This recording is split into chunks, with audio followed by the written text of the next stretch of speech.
So many people want to know about smart scales. Which one is the best? Which one is the most cost effective? And are they even worth it in the first place? Renpho versus Withings are pretty popular brands. I'm going to cover them. So let's start with question number 1.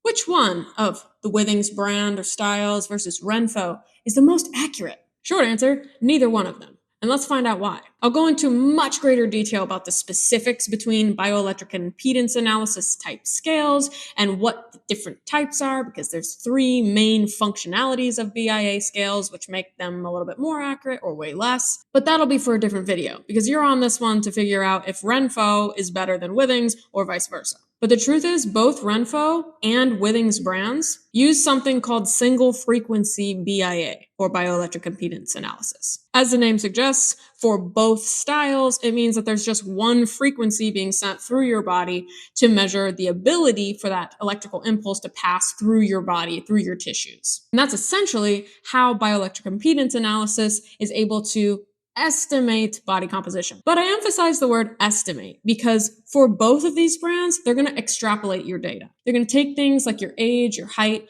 your biological sex, your current weight, and even your activity levels, and they're going to estimate your body composition in addition to utilizing the electrical impulse, therefore decreasing the accuracy across all of the brands and types that use single frequency BIA.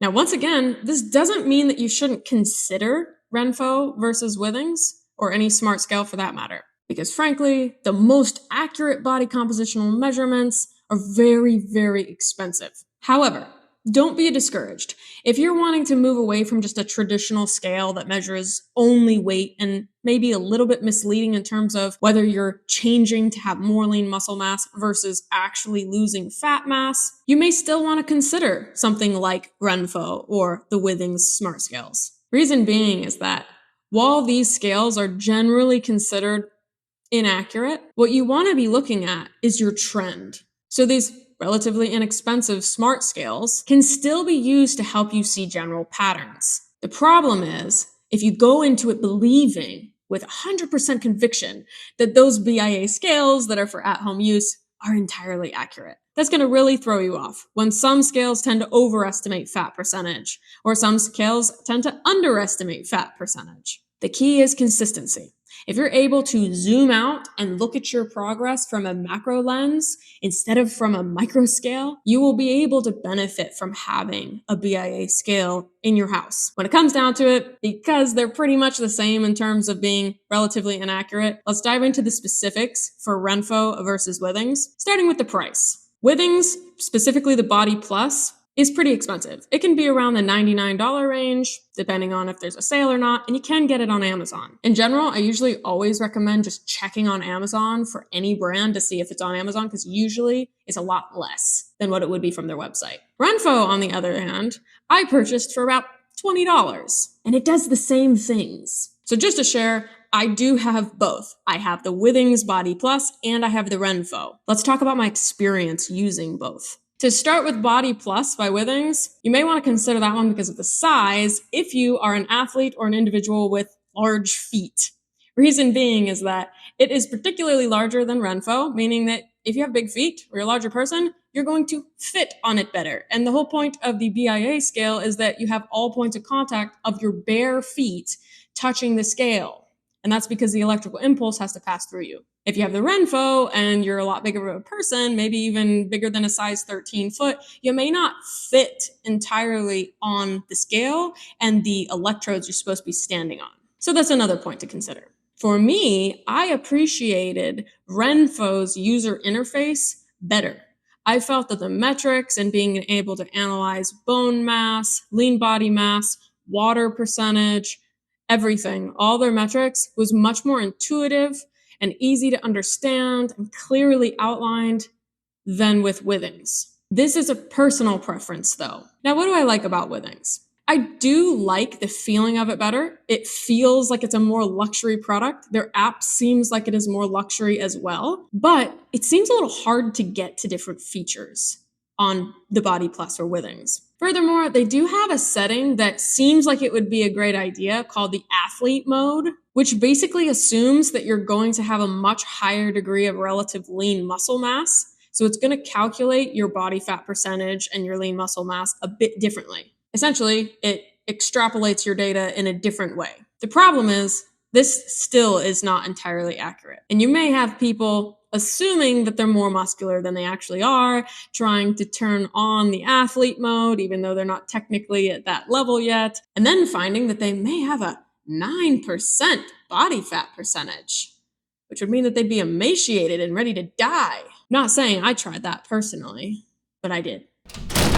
All right, the plus for both Renpho and Withings is that you can have other family members on the app, which is really helpful. The downside is that Renpho is a little bit more complicated adding a family member than Withings is. However, sometimes Withings can miscalculate who is actually getting on the scale.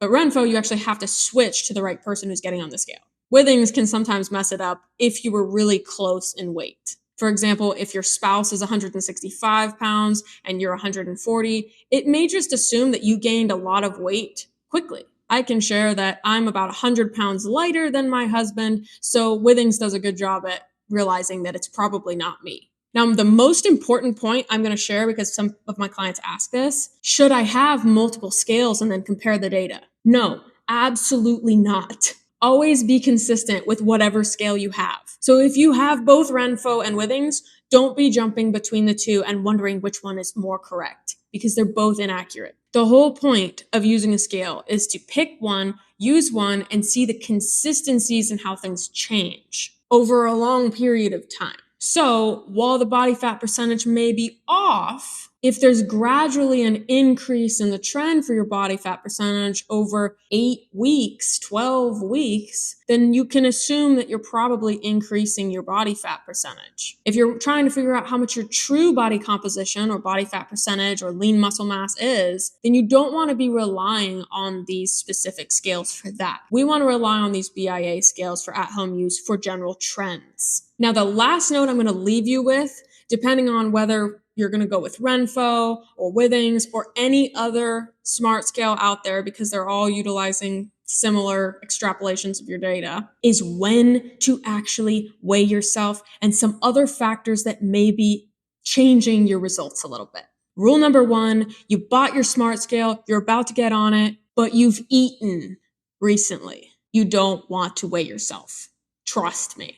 Always weigh yourself, if you can, in the morning, after bathroom, before breakfast. And if you're going to weigh yourself with clothes, just be consistent with what clothes you're wearing. For example, if you're wearing your robe all the time, just wear your robe. Otherwise, be consistent with no clothes. And never have shoes on. Always do this barefoot, or else there's no way for the electrical impulse to go through you. I can't stress enough how important it is to follow these guidelines of when to weigh yourself and how to weigh yourself. Too many people don't listen to their trainers about when to weigh themselves and how to weigh themselves, and they end up driving themselves insane because of it, not to mention their trainers. Last but not least, your sodium intake can drastically skew your body fat percentage and your water retention results. So keep that in mind if you've had a really salty meal before weighing yourself, even the day before. If you're curious to know more information about how sodium can impact your health, not just cardiovascularly, check out my video on sodium intake. All right, so there you have it. You know that the Body Plus by Withings is a bit more expensive than Renpho. You know that both of them are relatively inaccurate when it comes to anything other than weight only. And you know that it's ideal to just have one BIA scale if you're going to use them and be consistent with its usage. In that way, at-home BIA scales can be very beneficial for tracking your progress for your long game. I hope you've enjoyed this review, and I will have a more in-detailed video about all the BIA analysis tools out there, the different types, and then also how they compare to the gold standard for body composition measurement, which is the DEXA scanner. Thank you so much for watching. If you've enjoyed this content, hit the like button, hit subscribe, share with your friends, anyone who can benefit from this. Check out the goodies and the resources that I have in the description below. You may find some programs or extra tips that might help you. As always, your health is an investment, not an expense. I'll see you in the next one.